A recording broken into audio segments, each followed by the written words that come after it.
Bonjour à tous, bienvenue sur Voyage en expertise RH. Je vous propose d'aborder 3 épisodes sur la thématique de la gestion des conflits et le mal-être au travail.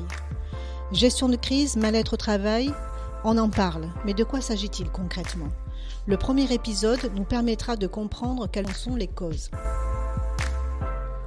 Quand on parle de mal-être au travail, on pense spontanément à des contextes extrêmes, comme le harcèlement, le management directif et vertical, le manque de reconnaissance et de valorisation. La notion de mal-être dans ce contexte est évident, mais on n'imagine pas que le mal-être peut être ressenti pour d'autres raisons au sein de nos structures. D'ailleurs, on pense spontanément au mal-être des collaborateurs et moins à celui des équipes de direction. Mais le mal-être peut aussi naître du cumul de petites choses qui s'empilent, avec le sentiment que les choses n'avancent pas ou ne s'arrangent pas, d'un point de vue de l'organisation, communication, charge de travail, relations avec les collègues, la hiérarchie, etc. Chacun prend sur soi et chacun fait des efforts pour améliorer les choses dans son domaine, son quotidien, ses missions, son service et surtout selon sa propre perception.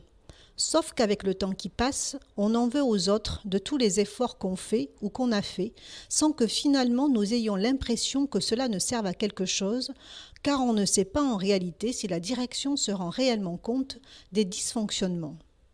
Vient alors le ressentiment qui va impacter sur les autres et nourrir ainsi un ressentiment généralisé, mais pas forcément pour les mêmes raisons, ni exprimé de la même manière.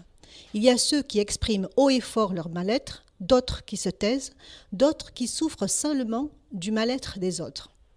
Et tout se mélange, il n'y a plus de prise de recul et on pointe forcément un ou des coupables de ce mal-être, soit une ou des fonctions, soit une ou des personnes.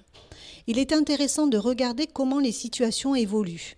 D'un problème initial d'organisation, de fonctionnement ou de communication dans son quotidien, cela évolue avec le temps vers des problèmes relationnels, puis un problème de personnes, et les conflits commencent entre les personnes.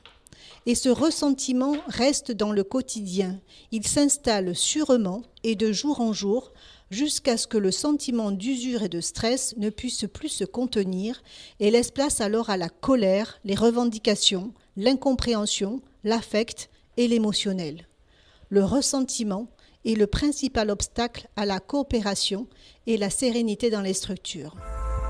Nous évoquerons ensemble dans le prochain épisode comment créer davantage de coopération.